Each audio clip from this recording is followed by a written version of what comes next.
Bom dia a todos, quero cumprimentá-los com a graça e com a paz de nosso Senhor Jesus Cristo. Quero convidar você nesse dia a refletir comigo em Êxodo, capítulo de número 32, dos versos 30 a 35. A palavra de Deus diz assim: No dia seguinte, disse Moisés ao povo: Vós cometestes grande pecado, agora, porém, subirei ao Senhor e, porventura, farei propiação pelo vosso pecado. Tornou Moisés ao Senhor e disse: Ora, o povo cometeu grande pecado, fazendo para si deuses de ouro. Agora, pois, perdoa-lhe o pecado, ou se não, risca-me, peço-te, do livro que escreveste. Então disse o Senhor a Moisés: Riscarei do meu livro todo aquele que pecar contra mim. Vai, pois, agora e conduze o povo para onde te disse, e eis que o meu anjo irá diante de ti. Porém, no dia da minha visitação, vingarei neles o seu pecado. Ferirei, feriu, pois, o Senhor ao povo porque fizeram um bezerro que Arão fabricara. Refletiremos nesse dia a respeito do tema, a oração feita em favor de uma nação obstinada. Nós podemos observar nesse relato que Moisés ele sobe até o monte, ele recebe ali as pedras escritas pelo dedo de Deus. E durante esses 40 dias em que Moisés encontra-se ausente, nós vamos perceber que as pessoas, elas então, levadas por um sentimento de ansiedade, levadas pela a sua falta de fé, a sua incredulidade, esses que, por sinal, não são longânimos, esses que não sabem esperar em Deus, vão então pedir ao Arão, irmão de Moisés, que estivesse fazendo deuses a partir da fundição do ouro que estava disponível a Arão, oriundo de todas as pessoas que, de comum acordo, se propuseram então a dar. Dessa feita, tanto as mulheres, como os filhos, como os homens que se dispuseram a fazê-lo, entregaram então seus pertences de ouro, seus pingentes, suas argolas, enfim. E a partir disso, Arão vai fabricar um bezerro de ouro. E aqui nós vamos perceber que isso cria em Deus uma indignação, porque as pessoas, então, aqueles que ele havia escolhido para ser o seu povo, para ser a sua nação eleita, essas pessoas, então, vão criar uma imagem de Deus daquilo que Deus não é. Então, se Deus não é um bezerro de ouro, qual seria a imagem de Deus? Qual seria aquilo que a Bíblia nos orienta como imagem de Deus? E nós podemos perceber que o próprio livro de Gênesis ele vai nos responder a respeito. Se nós atentarmos para o capítulo 1, verso 27, a palavra vai dizer assim: Criou Deus, pois, o homem, à sua imagem, à imagem de Deus o criou, homem e mulher os criou. Então nós vamos perceber que quando eu e você nos deparamos com as pessoas no nosso dia a dia, essa é sem dúvida a mais perfeita imagem de Deus, a imagem do homem e da mulher.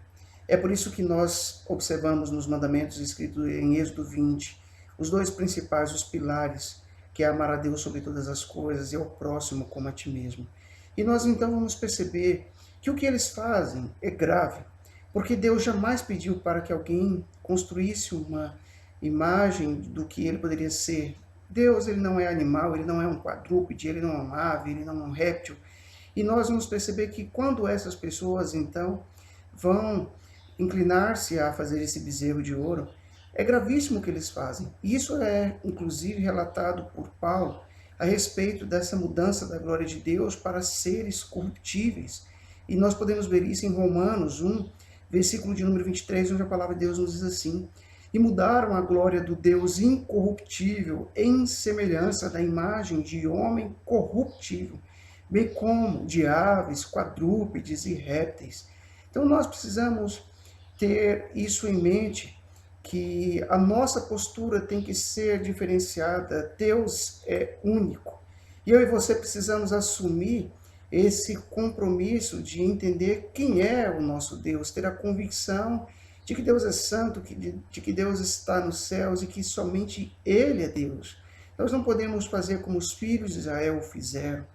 Na iminência da demora de uma resposta de Deus, nós começamos a imaginar que os deuses das nações, esses são nossos deuses. Nós podemos olhar atualmente para algum cenário e ver que, por exemplo, na Índia, existem inúmeros, mas são milhares de deuses que por esses são adorados e servidos. Quando Paulo chega em Éfeso, Paulo observa que naquele lugar haviam inúmeros deuses e havia um templo escrito ao Deus desconhecido. É nessa situação em que Paulo vai dizer que é esse o Deus que ele servia. E nós vamos perceber que quando nós temos essa postura de honrar o nosso Deus, o Senhor nosso Deus, ele vai nos honrar. No livro de Daniel, capítulo 3, verso 12, a palavra de Deus vai nos dizer que chegou ao conhecimento de Nabucodonosor a seguinte informação: há uns homens judeus que tu constituíste sobre os negócios da província da Babilônia, Sadraque, Mesaque e Abidnego. Estes homens, ó rei, não fizeram caso de ti, a teus deuses não servem, nem adoram a imagem de ouro que levantaste. Nós vamos perceber que esses homens, eles conheciam muito bem a palavra de Deus. Eles sabiam que havia um único Deus. E eles resolvem, então, não se curvar diante daquela estátua que Nabucodonosor fez, uma estátua de aproximadamente 30 metros de altura. E eles foram severamente punidos, foram lançados naquela fornalha de fogo. Contudo, não foram queimados, porque o quarto homem estava ali. Certamente, naquele momento, abriram seu coração em oração, falaram com Deus, que preferiam morrer, mas servir ao Deus verdadeiro. E, de fato, esses homens não morrem, porque o Deus Todo-Poderoso estava com eles naquela fornalha. O quarto homem se faz presente. Mas nós então podemos ver que esses homens tinham convicção. E a palavra de Deus, que certamente ardia em seus corações, é a mesma palavra que eu e você temos a oportunidade de ler, descrita em Deuteronômio 32, 39, onde a palavra de Deus nos diz: vede agora que eu somente, mais nenhum Deus além de mim. E mato e eu faço viver, e eu firo e eu saro, e não há quem possa livrar alguém da minha mão. E muitas vezes, quando nós nos deparamos com isso, a nossa convicção ela tem que ser fortalecida. Certa feita, os discípulos, ao chegar em Jesus, e eles chamavam Jesus de Mestre e Senhor, e Jesus vai afirmar que, de fato, ele era Mestre e que ele também era Senhor. E é Senhor, e é Mestre. E será Senhor, e será sempre Mestre. E diante disso, Jesus vai afirmar para eles em João 13:13, vós me chamais mestres e o Senhor, e dizeis bem, porque eu sou. Então, quando nós vamos olhar para essa oração de Moisés, nós vamos perceber que esse povo, eles haviam pecado. Contudo, esse homem orou em favor dessa nação. Essa deve ser a nossa postura para que Deus esteja levantando no nosso tempo homens e mulheres que estejam intercedendo por aqueles que ainda estão cometendo esse erro de achar que a imagem de Deus pode ser comparada àquilo que é corruptível.